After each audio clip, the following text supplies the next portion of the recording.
I'll show you mine. I'll show you mine.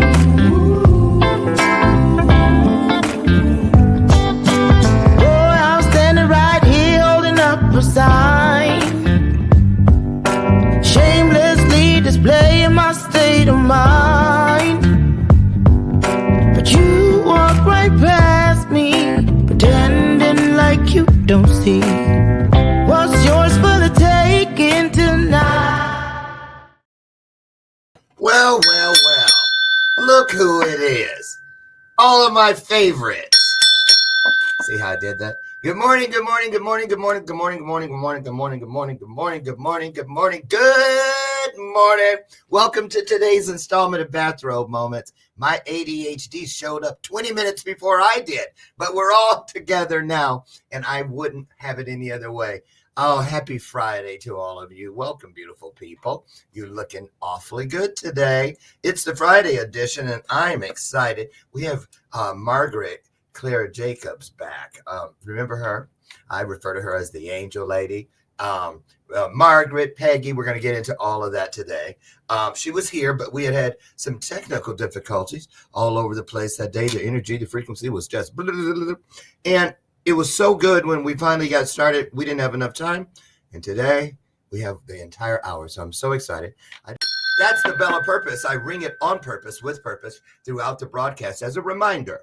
It's not a gimmick. It's not a little show prop. It's an opportunity because the truth, you guessed it, just like that bell, they both have a ring, okay? Tune your spirit into due north and don't lose the frequency of truth. It is, after all, the only thing in the universe that will never change, the truth, and it will never change on us. Isn't it a beautiful thing? Amen.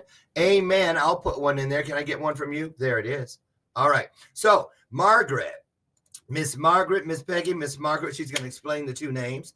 She is a channeler. That should explain it right there. But if you don't know what that is, we're going to get into it. She says that her journey as a master teacher, a channeler, and a messenger guide, it's been and served as a conduit for co-creation, using her voice to lovingly engage with whomever is vibrationally called to the experience of expansion.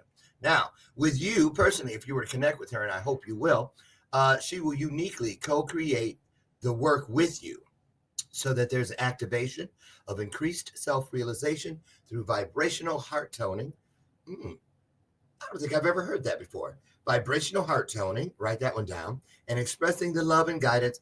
Here's the really exciting part, the divine mothers. Now, I know a little something about mothers because I had 22 of them, but I don't think she's talking about the same sort of thing. We'll find out when. Now, because here she comes. She's on her way down the hallway. Put some hearts on the screen, you guys. That's how we welcome people virtually here on Bathrobe Moments. Here she comes. Welcome to the stage, Margaret Claire Jacobs, also known as Peggy.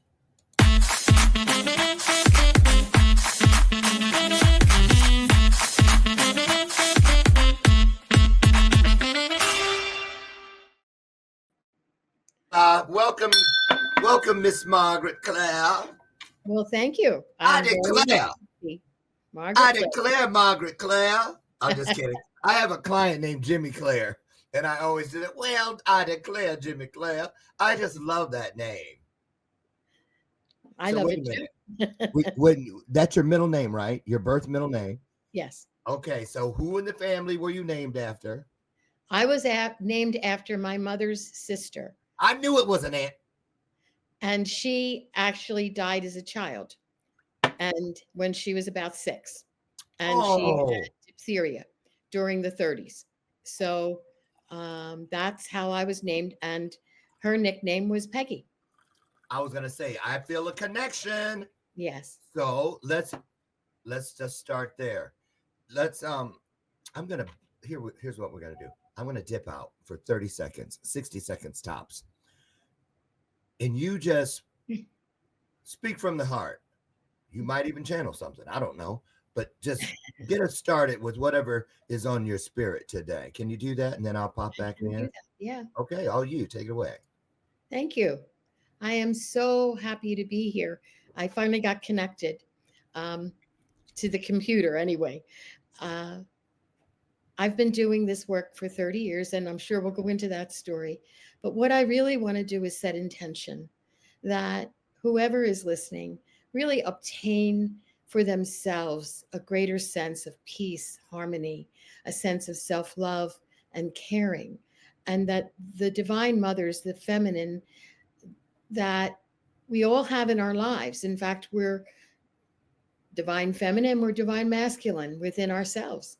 And so when we balance that, we have harmony, we have peace, and no one can take that from you unless you give it to them.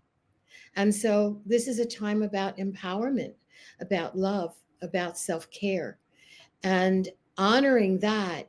Then there's more than enough to give to everyone. And that level of abundance is already present. We're not broken, we're whole, and we're loving beings, and we are loved. In the kind of mishmash of today, I'm so happy to have this opportunity to be present with you. And we're happy to be present with you, Miss Margaret Claire. Thank you for that. So there's so many jump off points, if you will, to your story, to your journey. Let's go to little Margaret Claire, where things happened that you kept to yourself. Because I believe, especially for me, as far as my divine gifts and whatnot, the angels that I have, and you know a little bit about this. I have my two that I see all the time, and they've been with me forever. But I remember as a child when they showed up to take me away from. They said so that my soul wouldn't fracture. That's how they whispered it to me. And when they took me somewhere, that's how it felt. You got to use words that explain things we don't have words for. So sometimes it's a little dicey, but I remember literally it felt like a thump, like we landed gently. I knew we were there. Let's put it that way. Because I said, where is this? Where are we? And they said, we are within your faith. Remember this and you'll do well no matter what. This is a place. It is not a thing. And boy, has that helped me through these 62 years, or the moment since then, up to the 62nd year. And so for you, Miss Margaret, Peggy, talking to all of you,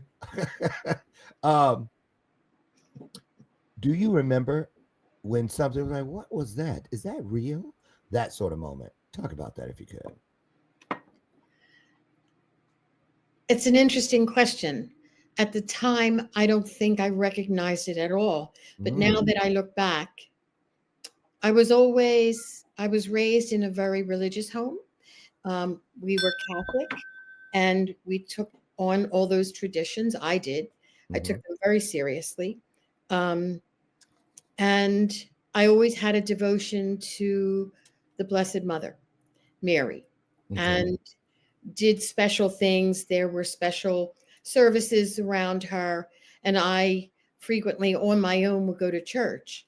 And I remember it being very special. If you went so many Saturdays of the year, then now I'm about, I don't know, 10, maybe less than that. Okay. Then you would have a happy death. And so why at that time that was so important, I do not know, but I did that for months and months. And I always had a connection. And I also had a disappointment because it didn't cure everything. It didn't help anything in my family. And my expectation was if you did certain things right, then you would be blessed and everything would magically turn different. And the household I grew up in was Second World War had just ended when I was born in 46. And because of certain beliefs, there were 7 of us, and very quickly. And looking back, I can see the overwhelm for both my parents.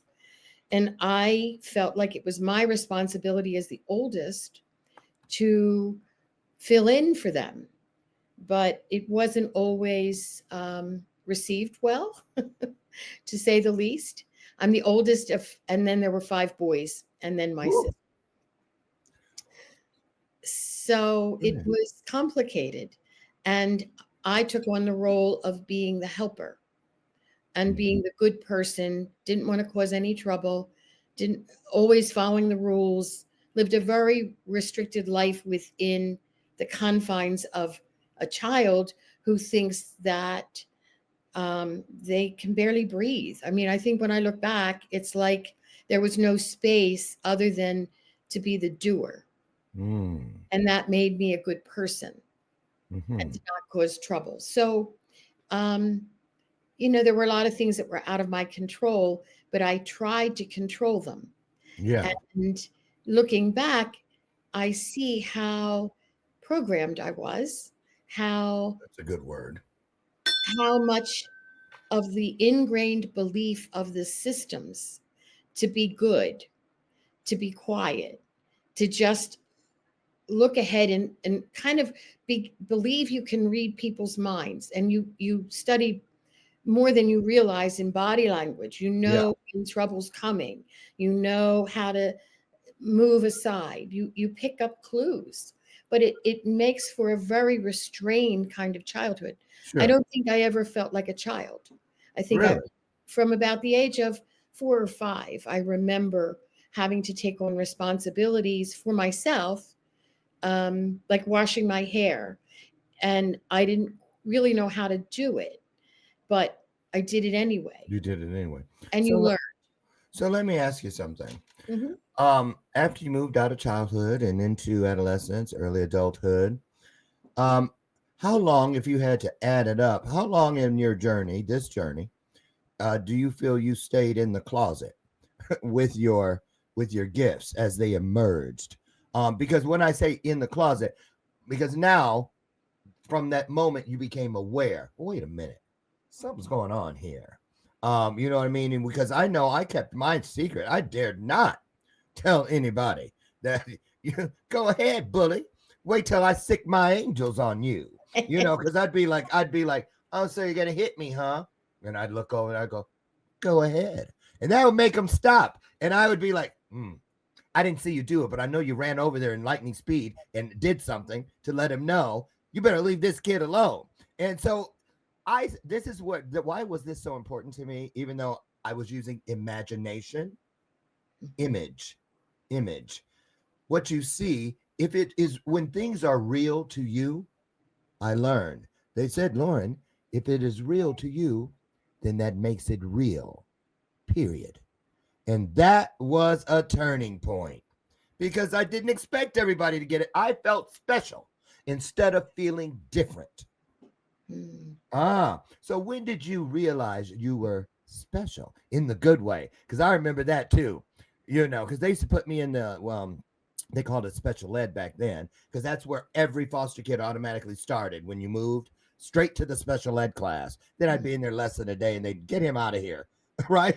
I was like, get these baby things out of my way. But anyway, I learned that all kids are special and all kids have needs. So, okay, I'll take it.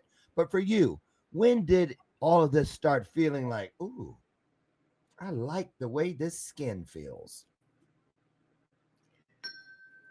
I would say I was in my 40s. Oh, And just last year? yeah, you're very kind. Thank you. Um,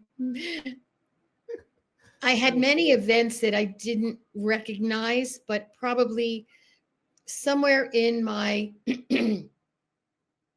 marriage, when things went really difficult, um, I had a number of events. I mean, the major turning point for me, actually, going back, was my husband had started to acknowledge that he was an alcoholic.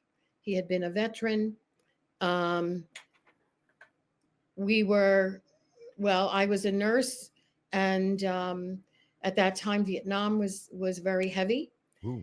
um, and he had been there, and a lot of things started to fall apart. But I had ended up going to Al-Anon, And Al-Anon gave me tools that I'd never had before. And they helped me see myself in a different light. One of the things that happens in situations where you feel out of control is that for me, instead of bucking the system, I would try and become so clever that I could keep everything equalized by lying. You lose yourself in the process of trying to control things that are so out of your control. But the only way to keep going is to believe you are doing the right thing. And then when it starts to fall apart, unfortunately, when the alcohol was removed, the mental illness showed up, which I'm told is very common. And so a lot of things kind of pushed me into making decisions. And that's when I really began to experience God, relationship. And the God that I grew up with was a God the Father sitting on the throne, judging, etc. Come forth. Yeah. And you're never going to make it, honey, because you're just born in sin, you'll stay in sin. And you believe did that. covet that ice cream cone. Banish her, burn her. That say I was Seventh-day Adventist, so it was like, Yeah. Half the week was spent in fear of getting in trouble. The other half was praying for forgiveness for in case I had done something wrong, and there was no time to just have fun. It was not a joyful experience. It was fire and brimstone-y. Kind of the same for you. Guilt-based, a lot of guilt. Yes, the guilt was very, very prominent, as well as I also felt special in a certain kind of way. Like if I could follow the rules and I would go to extra masses or do extra rosary rituals that made you a good person. And so I did that in most of my life by thinking that if I pleased everyone, if I made others happy, if I worked extra hard, then I was a good person. And my value was based on doing. Okay, so there it is. So let me ask you this, because this is a really important. I have a family member who has a podcast, and the thing that gets me is, and she's still in the religion that we were raised in, and people, and just anyone. How do you feel about this? That I'll just leave it at the feet of Jesus. Like there's no accountability in anything. Just I'll just God do this. God fix that. Like okay, yes, child. Ding, you're healed.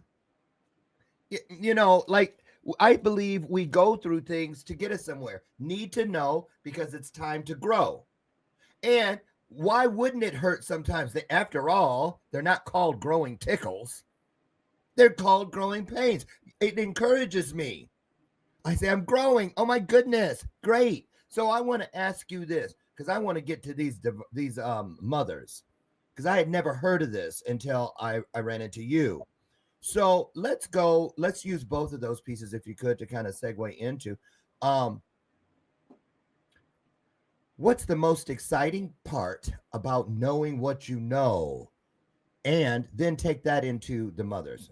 Okay. And I eat my Cheerios with bananas. What I know is that the more I have done this work, the more joy I have in my life. And that the joy is a spontaneous sense of being present on this other level that can observe more, not always, but observe more often what is happening and be able to have an emotion or have a part of life that can smack me in the face and upset me, and I go through strong something, but I rebound so fast. I can come back, and you mentioned the heart toning. Yeah. And part of that is using your voice. And for me, I had the experience of driving somewhere. I felt trapped in a job, And it overwhelmed me as I'm driving. And I realized I could either go down the rabbit hole of fear, or I could acknowledge the fear was present. You can't ignore it. But then to use a sound, for me, it's toning. I call it vibrational heart toning because it comes from the heart, and it allows us to use our voice when we change our vibration. And that's within our power. Mm-hmm. We can change the emotion. We can free ourselves. So you're not trapped in the cycle with just fear. You can actually accompany it so it doesn't overwhelm you.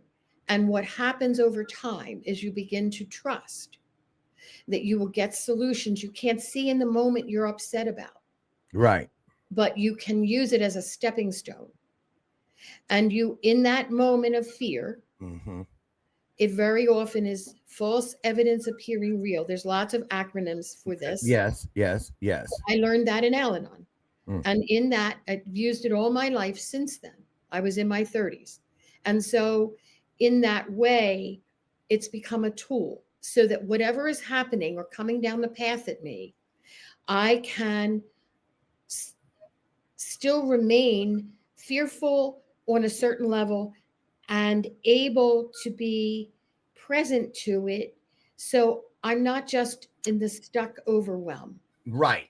I'm gonna chime in right here because I'm gonna tell you how it changed for me. Because I was you couldn't even talk about because that came from the fear-based religion background. You quit talking about the devil. I can't go to sleep. I'm scared. I go beating on the door at my grandma's house. Go up there and face him. I was like, no, let me in. She put her chest of drawers in front of the door. Seriously. Go pray it away. I was 6. So I want to say this. What I've learned about fear, you're right. Fear is really, in my world anyway, when I get to that fear-based place, I know it's time for some choice to be made. Because that's why we have physiologically implanted in us the fear, the fight or flight. So if somebody isn't there threatening my literal vessel, then it isn't real. Because I know that what's happened is, wait a minute, doubt led to worry, worry led to fear. If I don't face this fear right now, I'm going to keep moving this way, which now fear will lead me to anger, and anger will lead to destruction. So instead, I got to go the other way. Wait a minute. Where did this worry come in? And I look for the footprints because I have a divine white carpet. I take my shoes off in here. So, oh, looky. Who's wearing size 16 combat boots? Right? That wasn't me. So then I look over those and then I see little baby footprints. Oh, that's where doubt came in. Tricked me. Made me think it was something that had no power. Oh, little cute baby. The minute I let doubt in, it's on and crack-a-lackin'. So fear actually now excites me because I know I've grown to a place where I must choose. And that has a lot to do with everything for me. Because fear used to shut me down. It helped. I would start destroying everything. Well, I know I can't. It just didn't work. So now that you know this stuff, what were you doing one day? Just like picking snap beans or something on the front porch and up the stairs walk all these divine mothers. Hey, girl, we here. Tell us about these divine mothers. Who are they? Where are they? And what kind of relationship do you have with them? What do they do for us or with us? Okay. So they've always been present to me, but I didn't know that, not in the way that I know it now. All these events in my life led me on a path of having to make choices. And one of the choices was when I got out of the first marriage, I was led to meet someone who told me that we picked our journeys, that our soul was a part of this magnificent plan to expand our loving experience. But we were placed in what I consider the earth is to be a school. And that those who come are selected and are by creator energy, whatever form you want to give that. Yeah. And by ourselves. So we are not victims. Right. We are not caught just in the story And I want to really emphasize that because I've spoken a lot about things that were harmful, hurtful, etc. But they were of my soul's choosing, so I Yeah. could grow. And one of the choices I made was to leave what I knew in the church, in many, and it was like a night and day switch. And so I suddenly realized I had to do certain things in order to take care of my children. I had to leave the marriage and go forward. When I was a few years into that journey, I met someone who told me about the soul journey. And as a nurse, I was looking, pardon me, for some kind of holistic expansion. This is early 90s, so this is still considered very woo woo. And I went on a search, a Can quest. I ask real quick? Yeah. Why did you phrase it that way? As a nurse, I was because I know some nurses that said the same thing to me. Why do you think is that I don't know how to phrase Yes. it, but Well, for me, nursing was always more than the functioning and the surface. It was Mhm. always an intentional support. I would pray with those who were comatose. I would try to be present to people Right. on that level without, I didn't know anything at the time. It just was an innate piece that came forward for me, a Instinctual. compassionate heart for those who were in a position and I was able to assist. And it went from just being, I'm doing good work to some kind of inner um, relationship that came up for me. It just presented. And in the early 90s, in looking, I met someone who taught channeling, or I found out about her. And I said, absolutely not. I cannot do that. It's how do I know good spirits from Right. evil spirits? How do I know this? How do I know that? Thanks a So lot, Linda Blair. Because that back then when you mentioned this stuff, I was like, oh, you better get out of here, especially in the African American community. Ooh. So anyway, go on. So you go. So I found myself at this woman's house 2 weeks later. And what I ended up doing was channel. She said channel. And all of a sudden I did. And I'm uncomfortable, but not terribly. And then suddenly I realized I was really touching into something I'd never experienced before. And it felt like I came home. Okay, go All the back. doubt left. So go to that moment. She said channel. Oh, you're like, okay. Let me tell you what that would remind me of. Have you ever been to a church where people speak in tongues? Yes. I remember the first time I was one. First after that, like what Then I'm like looking because I was a kid, and I'm like, and then I'd hear other people start. I thought they're faking. Listen, they're like mimicking and stuff like this. So let me ask you, and then how do you know? So how did you know what to do when you got the beckoning that when she said, go ahead and channel? Um, okay, I'm channeling. What did that mean? It meant speaking what was coming into my mind. Just saying it. Just say it. And she was setting the stage, she was holding the space for me. I think that others are sent to assist us so we can walk into ourselves. Like putting training wheels on us. Yeah. Yeah. Okay. Okay. Because we don't have any experience that says this is not only okay, it's a part of who you are. It's why you're here. Mm, which is huge. And it really does make a difference. And at the same time, I was able in the beginning, I would hear my own voice Mm-hmm. saying, or my mind saying, you can't say that. You don't know this person. You don't, how do you know they had a grandmother who died? How do you? And so, They're gonna think you're crazy. yeah, Right. well, you can begin to understand mental illness on a certain level. And so, what's the difference, between someone who is in the work or someone who's mentally ill? It's a very fine line. Right. So, what happened was I began with time to understand it was a walk in trust. And of all the things in my life that I'm grateful for, I would say to the beings, I didn't know who they were Right. initially, um, why me?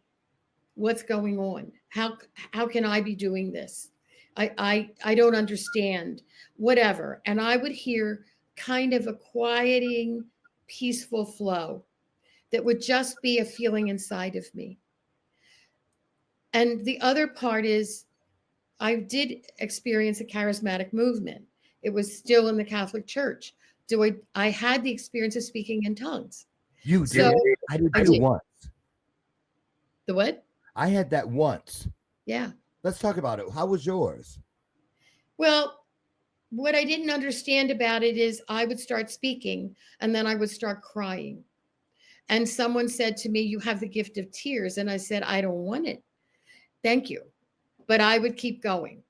And that was, I think, a transition time. It was in the 70s, 76. The Catholic Church was doing a lot of changing and they were more uplifting. And some of that change had begun to happen. Mm. What I understand now is we all have this ability. I see speaking in tongues the same as universal language, that we're from other planets, other sources. We came here as a choice from these other places. We are not alone in the universe, and they are our brothers and sisters. They are here to guide us, to help us. And so, but they are also beings who have never been to Earth. So they are very conscious of how hard it is here and that you completely lose all of the gifts you have because this, I'm going to call it third dimension, is about pain and suffering.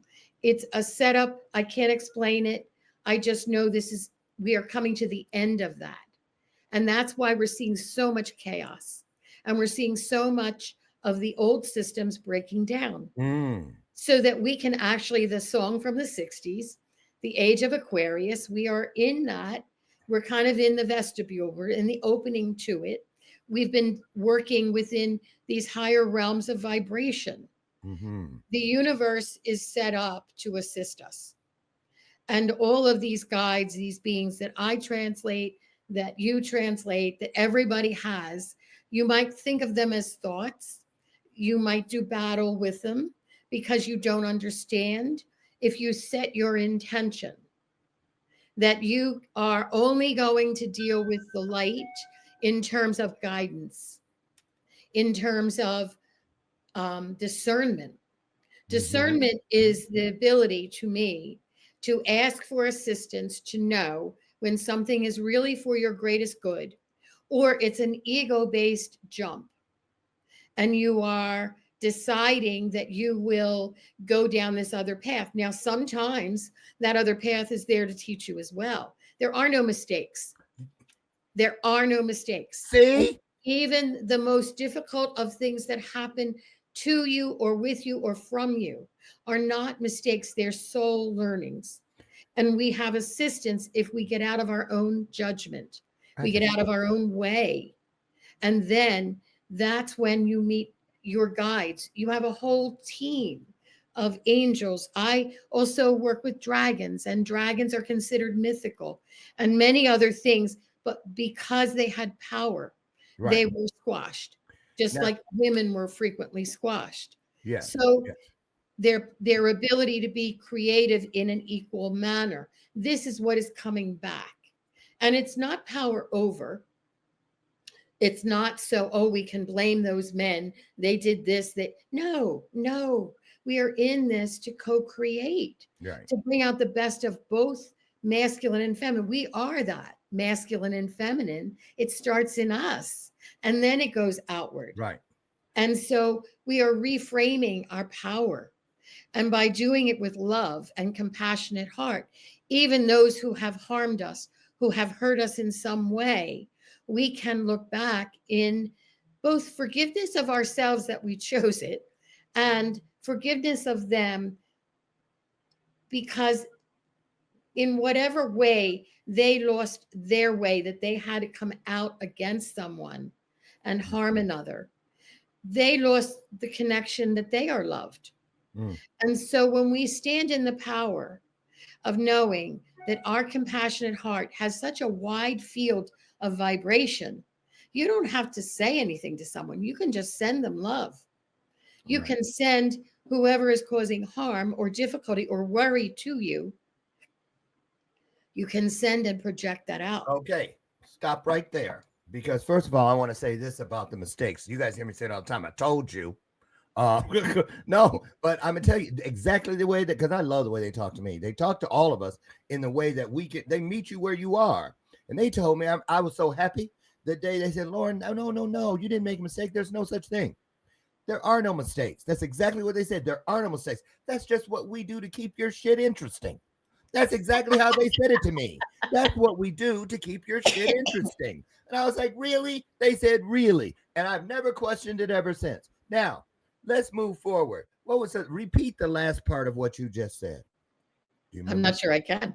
I know. Um, Why do you think I put it on you? Okay.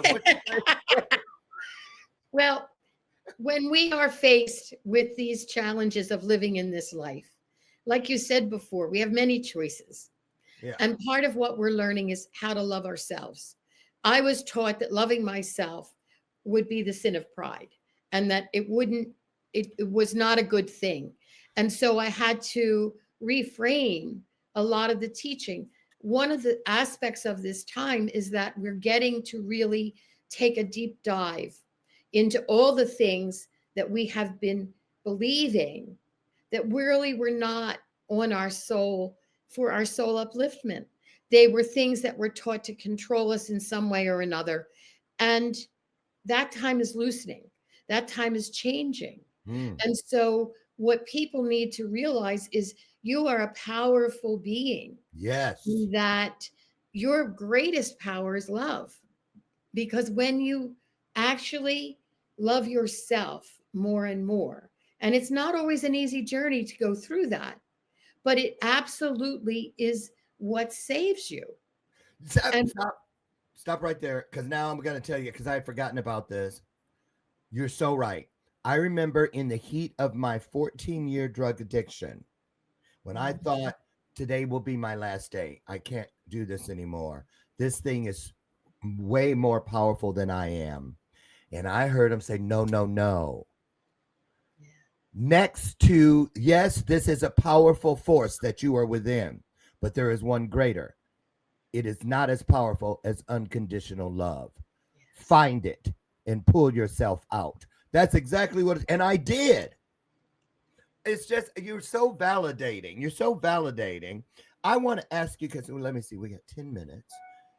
The channeling thing. Because everybody, I was like, why do they keep saying that? They did it last week. I want to hear Peggy. I want to hear Peggy. So can we just go there for a minute? Yeah. Get the white elephant out of the room. So, Peggy, what is her role? And is it possible that she could show up today? to channel, absolutely. Yeah. Okay. They're always present. They're always speaking to me and through me. You know, when we're here on earth, we make different choices. I'm old enough to know that there are many things that are gifts, and that when you realize that and you walk into it, I'm doing this now close to 30 years. And so it's become a way of life for me. And the channeling is constant.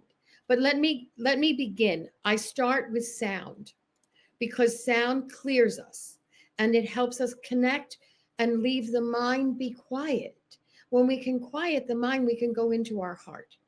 And so I call this toning vibrational heart toning. I use light language. I use dragon speak. They're the deep. And I know many people find it very off-putting or different to say that. You're talking about. Yeah.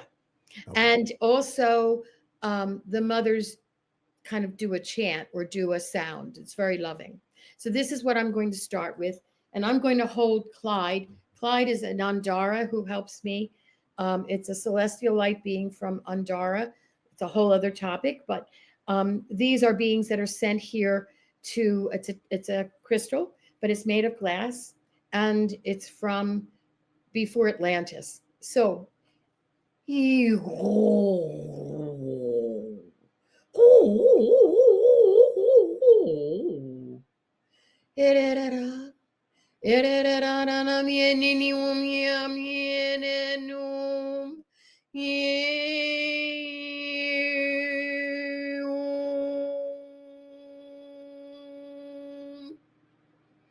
And so we of the mothers come that you may know into your heart exactly who you are as a divine being, one of such love. You may find yourself in various times and places of doubt, fear, shame, guilt, all of these strong emotions. But frequently they are there to show you a new opportunity. Just as Lauren stated, when you know that something that throws you is in your path, ask it, what are you here to teach me? How can I work with you that I don't have to go through long periods of depression or upset or feeling separated, disconnected? In this time where so much is about all of the choosing one side or another, it is more apparent. And yet, so many are waking up to the heart. For the heart connection is stronger than the brain. It is the first organ of the body, and it allows us to penetrate far more deeply into who we truly are by allowing the heart to then guide the brain, the magnificent being that it is. It holds so much. And have you not known that so much more is coming? You are literally transitioning from a carbon model into crystalline. Are not the computers made with crystalline chips? Because it holds more information. So much of the brain has not been understood or developed or known, and yet it is a significant factor for that which is coming.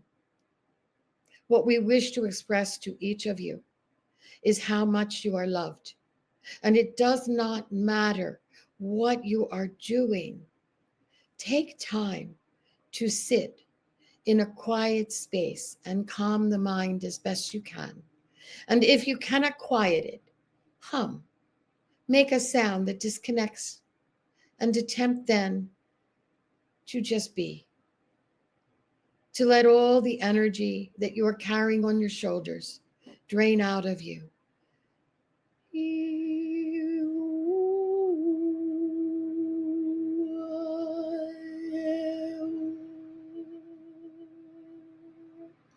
That you can feel the earth support you, care for you, love you, that you can attract others into your life with the highest intention. Each morning before you get out of bed, ask your team to help you. You have free will, and we cannot interfere, but we can also be present in ways that remind you, for you have an innate knowing of our truth. We who love you surround you in multiple ways, presenting solutions that perhaps you can only see in black and white, but we will give you the multicolored rainbow so that you have multiple choices. What we also wish to really promote and say to you, trust yourselves. Go into that heart space. Know you are love. Know that you are peace and harmony. Think of a time when you felt incredibly nurtured or in the awe of nature, when you saw the moon or the stars in such a way that you were just quiet, just caught in the mesmerizing love, in the awe of it. These are all messages. When you quiet the mind and go into the heart, you will hear them. Always are you guided. Always are you loved. always are we present to you. You can never do anything to disconnect.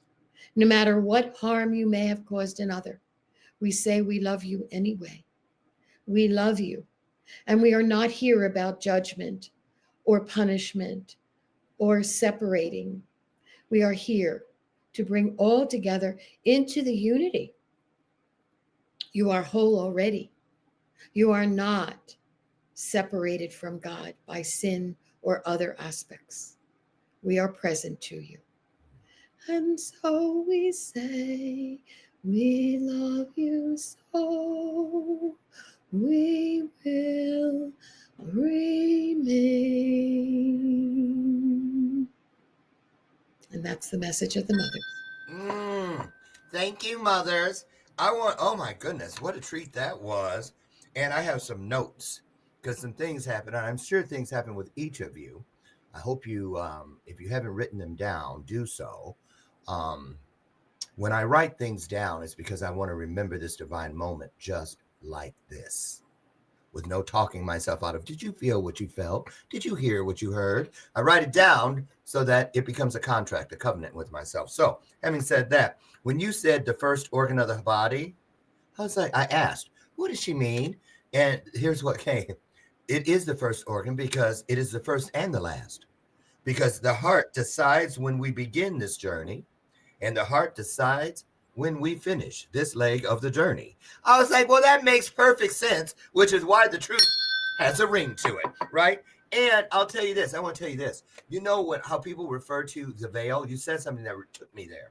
You know, when on the other side of the veil, the veil. Guess what happened to me like maybe 5 months ago? Minding my business. And then they said, hey, Lauren, you want to see something awesome? I was like, yeah. They said, don't blink. You'll miss it. And then right before my eyes, insight, how I had pictured the veil my entire life. It was like a curtain, like a velvety curtain, right? And I heard, turn them down. And all of the veil, the inside of it went clear. Only the hem stayed so I could see it was there. And when I peeked through, I saw multiple veils in every direction. And here's what got me there. When you said team, that reminded me, because they said, see all those? Behind every veil is another team, is another team, is another team. You may call them your tribe, your team, your army, whatever. We are here for you. We are here with you in all things. And I was like, geez, Louise, for real? They said for real. And I am just so excited about it all. Man, hey, how do people continue the conversation with you, Margaret? I'm sure some people have some personal questions and whatnot. Now, I know this is the website. Is this the best place for them to go? Because we also have your Facebook page pulled up too. Yes, the website would be the best. There is a connection page that you can look in the headings, and you'll find it's also information about me and what I've been doing and where it came from, things like that, different experiences that are on that website. So that would be the best place to contact me. Okay.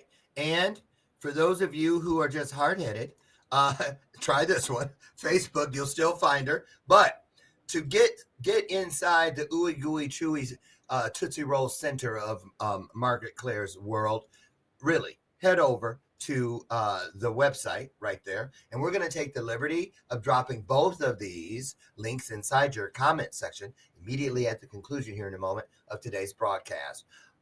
Margaret, I am so glad we brought you back. Here's what I want. Sometime next year when it's good for you, I want to work with you. This is a gift. I want to do a 90-minute special so people can learn more and experience more. I really think it takes more than just what we've done here and even last week to be baptized inside of the opportunity that you have for us. So if you think about that and you let me know, and we will make that happen. Okay. I can already tell you it's a yes. Yay. There it is. Listen, I want to thank you again. And I'm so grateful to the universe and for Sean Jones. Shout out to Sean Jones Healing. I love him. He's been with me for coaching for, I don't know, 3 years now. Great guy. He said, you have to meet Margaret. And boy, he wouldn't let go until I did. Again, a need to know when it's time to grow. And I'm ready to grow. I hope y'all are too. Margaret, thank you so much. And all of you out there right now, there's 1,089 souls all here together, enacting that promise where two or more comes together. You guessed it. Spiritual magic all over the place. Now take just a little dab will do you. Take what you have found here today and just smear it, spread it every place you go today. Thank God, purpose is contagious. So get out there. Give the world your antidote. It ain't about the poison, it's about the antidote. Now get out of here. Go find a little piece of your highest self today, won't you please? It takes one E and one R, and you can take great to greater, bright to brighter, bold to bolder, and my personal favorite, kind to kinder. I'll see you Monday morning, God willing, right over there on the front porch, where together we can have yet another illuminated conversation. Now I tell you, as you leave, do not let my screen door slam. And remember this, Dr. Lauren absolutely loves you. And that's right. There ain't a damn thing you can do about it. Have the best weekend ever. Margaret, thank you. I love you. Great job. Bye, everybody. Love you back. Blessings. Thank you. Bye.